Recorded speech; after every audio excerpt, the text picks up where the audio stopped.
नमस्कार, मैं मनोज पाठक। अक्सर राजनीतिक प्रतिद्वंदिता में या जैसे भी कहें और राजनीतिक स्वार्थ से वशीभूत होकर के मैंने देखा है कि राजनीतिज्ञों द्वारा कभी तुलसी की पंक्तियों पे तो कभी मनु स्मृति की पंक्तियों पे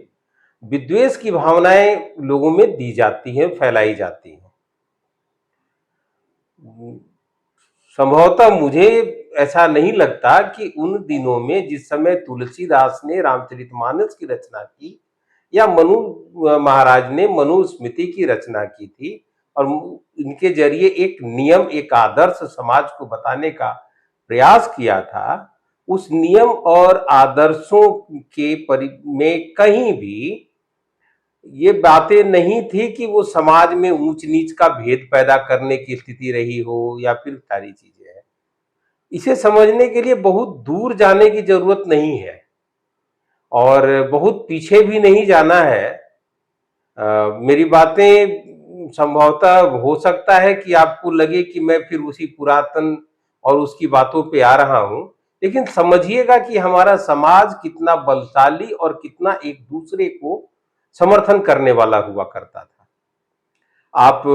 यदि ग्रामीण व्यवस्था को देख और समझ रहे हैं और आज से करीब 20 या 30 साल पहले कि जब उस व्यवस्था में आप जा करके उनको समझने का प्रयास करते हैं तो आप पाएंगे कि जो हमारी कृषि की व्यवस्था थी और उसकी एक जो सामाजिक व्यवस्था रही थी, उस सामाजिक व्यवस्था में समाज में काम करने के लिए हर तरह के लोग थे और सब में उनकी योग्यता के अनुसार कर्म का विभाजन था। ये कैसे जातियां बनती गई, उपजातियां बनती गई, इस गहन चर्चा पे जाने की आवश्यकता नहीं है, लेकिन दो तरह की विचारधाराएं हमेशा रहती हैं।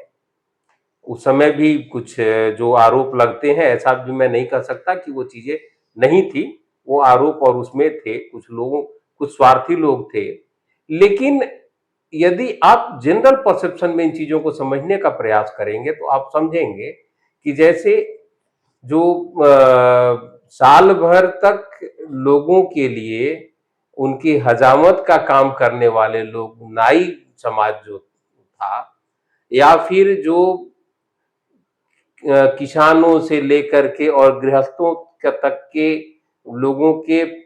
पैर की रक्षा करने के लिए जूते बनाने का काम करने वाले या चमड़े का काम करने वाले, क्योंकि चमड़े की आवश्यकता सिर्फ जूतों तक में नहीं थी। जब आप पुराने हल को देखेंगे और हल बैलों के ऊपर जो रखने वाले, हमारे यहाँ जुआट कहा जाता है, हर जगह अपनी अपनी चीजें हैं, लेकिन वो चीजें हर जगह थी। उसमें भी वो जो रस्सियां लगती थी वो चमड़े की ही बनी होती थी। बाद में जैसे जैसे रस्सी की और नालन की और इन सब की उपलब्धता आती गई, वो चीजें बदलती चली गई थी होकर के।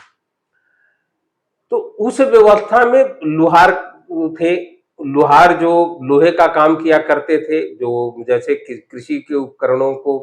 धारदार बनाने के लिए, या फिर कृषि के उपकरण जैसे हल का ही एक पार्ट था, वो सबसे नीचे एक नीचे का पार्ट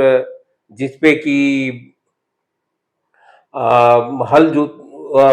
फार कहते थे हमारे यहाँ उसको, जो फाल होता था जो सबसे नीचे लोहे का, जिससे जमीन जोता जाता था,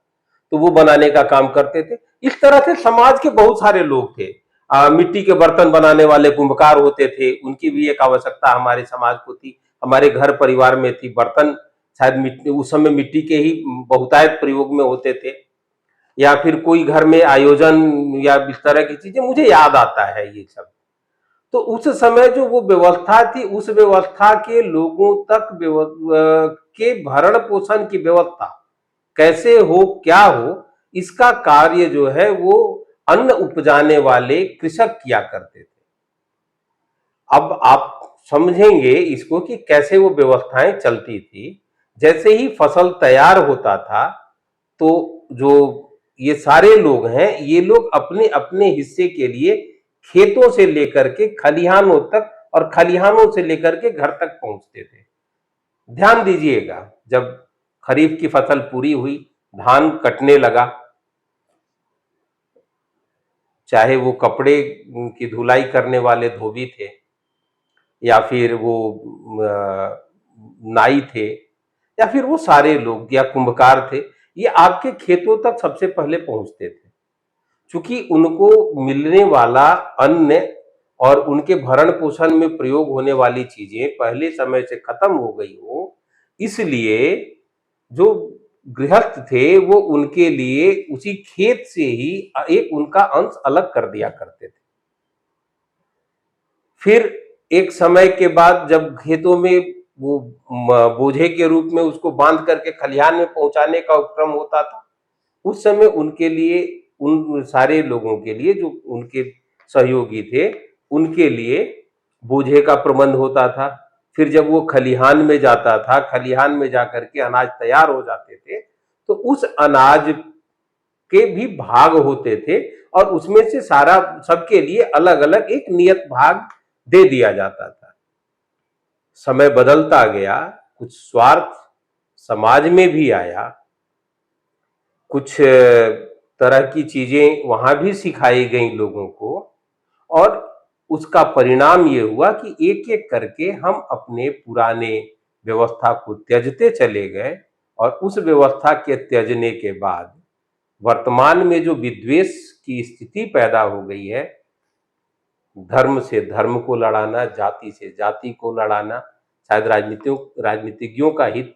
सधता हो इसमें, लेकिन समाज का हित कदापि नहीं सध सकता। समझने की जरूरत है कि हम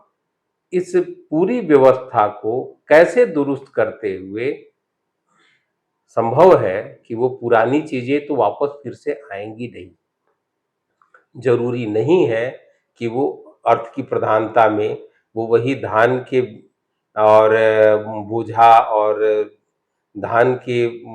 अपने भाग को लेकर के उनका गुजारा चल जाए, उनकी भी आवश्यकताएं बड़ी हैं, लेकिन समाज क्या वैसा पुनः कुछ नहीं कर सकता? समझने की जरूरत है, एक बार समझिएगा, विचारिएगा। नमस्कार।